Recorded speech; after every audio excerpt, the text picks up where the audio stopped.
So today we are recording another voice acting video, voiceover. I'm gonna be performing as Howl again. I think this is my third or fourth performance as him in my own rendition. I really felt like the first two times I performed as him, I kind of played it safe and went more of like Christian Bale route of what I grew up on. Another wave's coming, and Calcifer's too weak to stop the bombs. Don't fight them, Howl.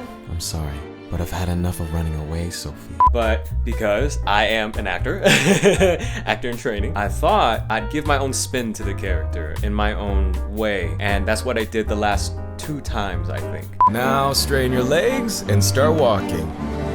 See? Not so hard, is it? I'm confident in my version. So today we're doing another scene. I'm gonna be honest, I wasn't really planning on doing another scene as him because whenever I perform a character like Howl, what I've noticed, people kind of like focus on things that are not the acting part, but it's not a bad thing. It's not something I complain about. It's just something where I don't want to become put in a box type of performer. You know, like you only know me as one thing, or you only know me because of this particular voice. So I want to spread it out a little bit. So this might be the last time I perform as him. Whatever I do in the future, that will be future Steven's problem.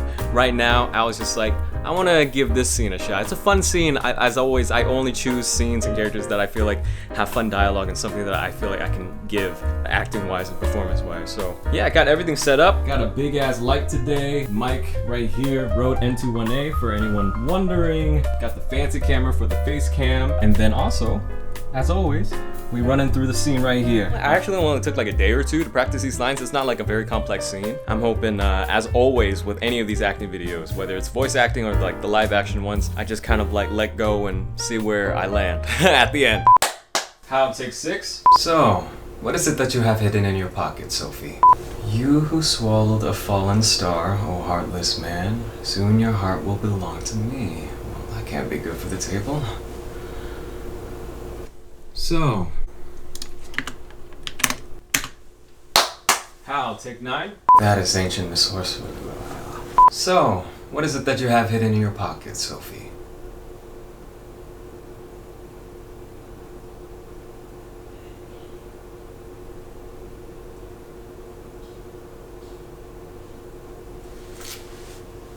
Give it to me.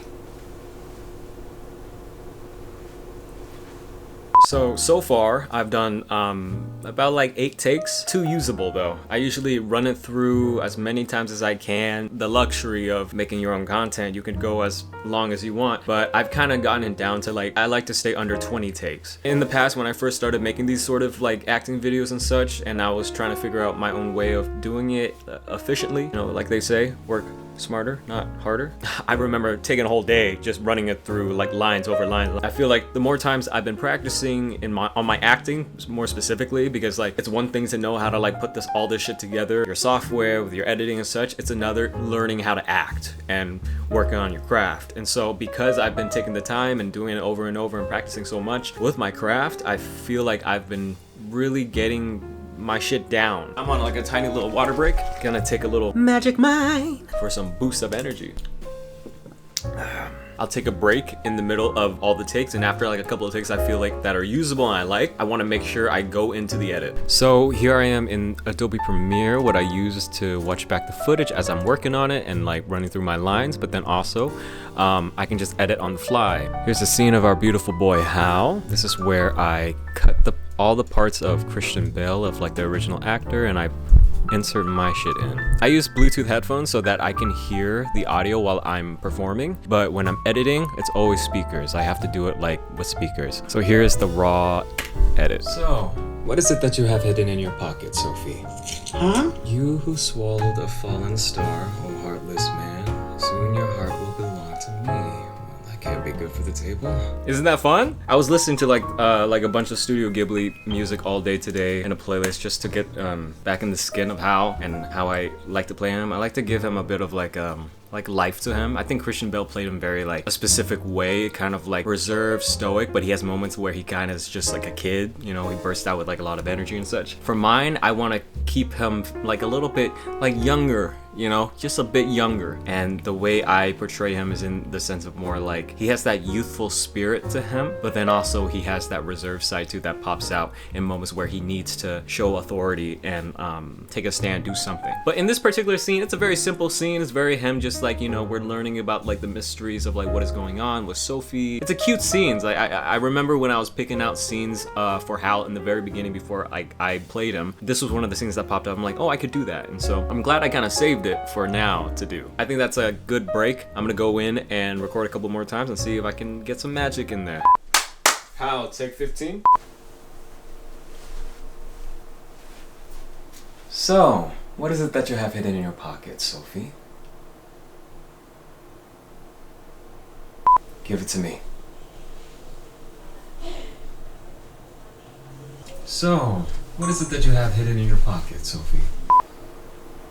That is ancient sorcery, and one quite powerful too.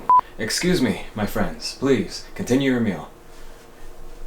Calcifer, move the castle 60 miles to the west. So, finished recording for the day, really proud of how it turned out. Sometimes when I am performing and dubbing these sort of videos, I like to focus more on my acting. So that's why I add like the camera at the bottom. I try to act it through, not just, you know, do the voice. There is some skill to the voice acting part, and like I've grabbed a little bit here and there as I've been working on this stuff, but the main reason why I do them so much and I love doing them is it helps me work on my real life acting. And so that's why I always emphasize a face cam and I always add it in, because that's where I find the most fun at. Because if you can take like emotions from like these cartoons, these animes, these like, you know, animations, and then try to find it in your own feelings and in your own face and in real life, I think that's so beautiful. And so like this is one of those performances today where I was really proud of how everything turned out. I felt like my acting really came through and you can see what I was doing. You know, I also love how I've been taking, with an anime character, I've taken the liberty to like kind of put my own spin on it. And I've been doing that a lot more as of late with, you know, these sort of videos, because it's just more fun. I try not to mimic. I don't like mimicking. I don't want to mimic, but you use the scene and the original performance as a guide. Try to find bits and pieces here and there to keep the scene alive, keep the scene, original scene, to what it is, but then also hopefully, you know, just by you being you and in your own acting and craft, you bring a little bit of your own self into it, just like with any other performance. That's why I genuinely feel like there's never one specific performance that everyone can hit the mark on. Everyone is so different in their person, in their aura. You just inevitably and organically bring something to it that's from you. Today's one of those late ones, but it's okay. I was really proud. I'm gonna get this up tonight. Here's the timeline, and I've really just kind of perfected how I like to do these like over time. So, what is it that you have hidden in your pocket, Sophie? Go check it out on Instagram or Shorts. I upload it everywhere, so I hope you guys enjoy.